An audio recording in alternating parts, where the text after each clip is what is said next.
Salam alaikum à tous les musulmans. Et que Jésus-Christ soit avec vous pour tous les chrétiens. Bah, bah, bah, dans ta grand-mère la pute, ta mère la pute, ta mère la pute. Bon. Bon, déjà pour commencer mes frères et sœurs, quand je dis ta mère la pute, dans vos mères les putes, c'est pour tous les commentaires négatifs. Ne vous me prenez pas, c'est pas pour n'importe qui, je m'adresse pas à tout le monde, je m'adresse que à ceux qui m'envoient des commentaires négatifs. Bref. Bon, mes frères et sœurs, là, je vais vous parler de l'Afrique encore une fois. Encore une fois, je vais vous parler de l'Afrique. Quand j'étais en vacances à La Rochelle, je vous ai fait deux vidéos. La première vidéo que je vous ai faite, l'Afrique n'a pas de dette. Et la deuxième, c'était comment reprendre le contrôle de l'Afrique. Et là, celle-là que je vous fais là actuellement, c'est en fait, c'est sur l'Afrique, mais sur les personnes qui réussissent en Afrique. Pourquoi je parlais de ce sujet-là?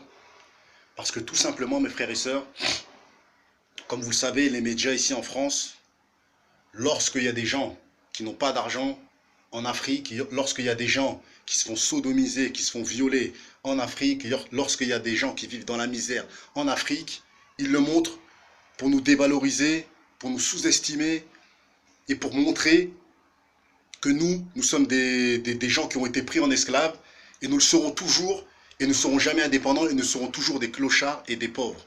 Ils montrent que les mauvais côtés de l'Afrique. Pourtant, les présidents français, de De Gaulle jusqu'à Macron, ils ont sollicité la majorité des présidents africains. Je parle de Mali, Sénégal, Congo, Bénin.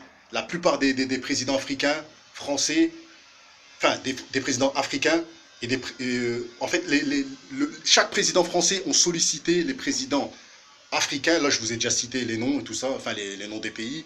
Donc le Bénin, Sénégal, Congo et tout ça et tout, pour pouvoir collaborer ensemble.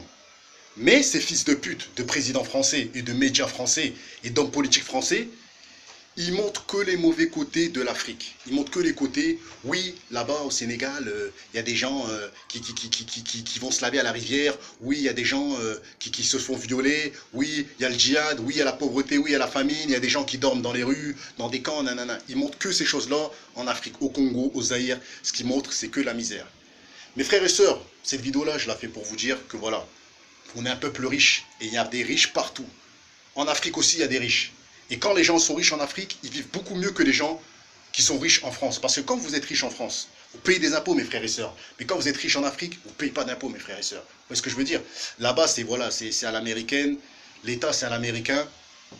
Et ils ne payent pas d'impôts, en fait. Donc, eux, quand ils sont blindés, c'est tout dans leur poche. C'est tout dans leur poche. Mes frères et sœurs, je tiens à signaler aussi que voilà, qu'au Congo, au Zaïre, au Mali, au Sénégal, au Centrafrique, au Burkina Faso, au Bénin, là, chez tous les pays africains, Angola, Éthiopie, tout ce que vous voulez, tout ça, dans ces pays-là, il y a des hommes riches, et ces hommes riches-là, mes frères et sœurs, ils vivent comme des princes. Ils vivent comme des princes, et ils vivent beaucoup mieux que le président Macron, ou que les militants, ou les hommes politiques français, ou que les chanteurs ou rappeurs français. Après, mes frères et sœurs, je tiens à dire aussi que les chanteurs d'origine congolais, ils font v'là le fric, ils sont pétés de thunes, mes frères et sœurs. Et ils vivent très très bien dans leur pays. Je parle de Koffi Olomide, je parle de Ferregola, je parle de... Bon, après, pour ceux qui connaissent, là, je parle des chanteurs voilà, qui sont médiatiques au Congo. Ferregola, Koffi Olomide, tous les Congolais qu'il y a là, de cette génération-là, là, ils sont pétés de thunes. DJ Arafat et tous ces gens-là, ils sont pétés de thunes. Ils sont pétés de thunes, mes frères et sœurs. Il y a le bon côté de l'Afrique, il n'y a pas que le mauvais côté. Il faut arrêter de nous dénigrer et de nous dévaloriser et de faire de nous mettre dans la misère, alors que voilà, il y a aussi les beaux côtés en Afrique. Mes frères et sœurs, je tiens à dire que les gens qui ont percé dans la musique au Congo, au Mali, au Sénégal, ils investissent en Afrique, ils font des choses pour l'Afrique. Mais ça, les médias français ne le diront pas. Pourquoi? Parce qu'ils veulent toujours qu'on soit en bas. Ils veulent toujours qu'on soit en bas. Ils ne veulent pas qu'on grimpe, mes frères et sœurs. Ils ne veulent pas qu'on grimpe. Moi, je fais des vidéos pour la communauté black, pour la communauté africaine, pour faire montrer que les bons côtés. Je ne veux pas parler de misère, même s'il y en a. La misère, il y en a partout. Il y en a aussi dans les coins de Paris. Moi, je vis entre Paris et Amiens. Parfois, je suis sur Amiens. Souvent, je suis sur Paris. Là, d'ailleurs, je viens de Paris. Donc voilà, je suis entre Amiens et Paris. Je suis partout. Je suis partout, mais je suis plus Je suis plus dans la capitale, je suis plus sur Paname en ce moment. Donc voilà. Et il y a la misère partout. Ils parlent de notre misère en Afrique, mais ils ne parlent pas des gens qui mendient en France. Il y a beaucoup de blancs qui mendient en France. Ils parlent que de notre misère dans les médias et tout ça et tout. Il y a des gens, mes frères et sœurs, qui sont riches en Afrique. Ils vivent avec des chauffeurs, mes frères et sœurs. C'est-à-dire, ils sortent de chez eux, il y a un chauffeur qui les attend, il les ramène à destination. Il les ramène à destination. Et parfois, comment dire, moi, comme mon daron et tout ça, voilà, c'est un mec qui a percé. Après, je dirais pas dans quoi il a percé. Mais bon, moi, je sais que voilà, que lui, c'est pas le seul, mais il y en a beaucoup de gens comment dire, qui vivent comme lui. C'est-à-dire, ils sortent de chez eux, mes frères et sœurs, ils ont un chauffeur qui les ramène. Pour acheter leurs courses, ils ont un chauffeur qui les ramène. À leur point de rendez-vous, ils ont un chauffeur. Ils payent des gens, en fait, ils payent un chauffeur, c'est comme un VTC ou un Uber, et ils les ramènent partout, mes frères et sœurs. Et de chez eux, mes frères et sœurs, de chez eux, mes frères et sœurs, de chez eux, mes frères et sœurs, comment dire, ils commandent un plat, il y a une femme qui vient ou il y a un homme qui vient et tout ça et tout. Ils ont aussi, comment dire, ils ont aussi des bonnes, on les appelle ça des bonnes, c'est-à-dire, eux, ils sont pas là la journée, ils vont à leur rendez-vous, ils vont vaquer à leur, ils vont vaquer à leur occupation. Ils ont des femmes de ménage qui lavent chez eux, ils ont des femmes de ménage qui vont chercher, ils ont des femmes qui travaillent pour eux, qui vont chercher leurs gosses. Donc, mes frères, il y a des gens qui sont riches en Afrique, ils vivent comme des princes et ils vivent beaucoup mieux qu'en France. Est-ce que ici, mes frères et sœurs, il y a ces choses-là?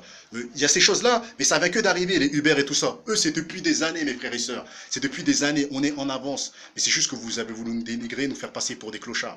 Mais nous, en Afrique, on est en avance. On a de l'avance. On a de l'avance, mes frères et sœurs, on a de l'avance. On a de l'avance. Mais ces gens-là ne veulent pas, ne veulent pas le, comment dire, le reconnaître. Les Uber, ils viennent d'arriver. Mais pourtant, en Afrique, mes frères et sœurs, les chauffeurs, ils sont là depuis les années 50, depuis les années 40. Les gens qui sortent de chez eux, qui sont riches, qui se font amener leurs plats à domicile, qui se font amener leurs enfants à domicile, qui vont chercher leurs gosses, qui lavent leur maison et tout ça. Ça, c'est des choses qui ont été mises en place en France depuis les années 2000. Mais nous, c'est ça depuis les années 50, 40. Depuis des années, mes frères et sœurs. Qu'on a des chauffeurs, qu'on a des bonnes, qu'on a des gens qui lavent chez nous. C'est depuis des années, mes frères et sœurs. Vous mettez ça en place, vous pompez nos idées. En fait, dans cette vidéo-là, je vais faire comprendre que voilà, que nous, en Afrique, mes frères et sœurs, on a un peuple qui est riche, on a des gens qui sont riches, et que tout ce que vous voyez qui se met en place là actuellement en France, c'est des choses qu'ils ont pris en Afrique. Tout ce qui est Uber et tout ça, nous, on n'appelle pas ça Uber, mais on appelle ça, voilà, chauffeur. Les femmes là qui travaillent et les hommes qui travaillent, qui ramènent, comment dire, leurs enfants... qui vont chez des entreprises et qui vont récupérer leurs gosses, qui les ramènent chez eux ou qui les gardent à domicile. Nous, on a ça depuis des années, mes frères et sœurs, mais vous, ça vient d'arriver. Vous êtes en retard, mes frères et sœurs, vous êtes en retard. Nous, l'Afrique, on est en avance. Donc voilà, c'est une petite vidéo pour faire comprendre que voilà, la France dénigre l'Afrique, mais pompe les idées de l'Afrique. Et tout ce que eux ils ont mis en place actuellement, tout ce qui est Uber, tout ce qui est bonne, tout ce qui est garde d'enfants, qu'ils ont mis en place depuis les années 2000 et tout ça et tout. Nous, c'est là depuis des années et des années. Et voilà, là, je refais une petite vidéo pour ma communauté black parce que j'en ai très très marre que beaucoup de médias français parlent mal de notre histoire. Beaucoup de médias français dénigrent notre histoire d'Afrique. Beaucoup de médias français crachent sur l'Afrique, mes frères et sœurs. Alors qu'ils pompent nos idées et en plus, ils lavent le cerveau des présidents africains, ils lavent le cerveau des hommes politiques africains et après, ils collaborent avec eux, ils les mettent dans leur poche et après, ça fait que les présidents africains, ils crachent sur notre société, ils crachent sur le continent, ils crachent sur tout le monde. Ils crachent sur nous-mêmes. Sur ce, salam alaikum à tous les musulmans et que Jésus-Christ soit avec vous pour tous les chrétiens. Bah dans ta mère, dans ta grand-mère la pute.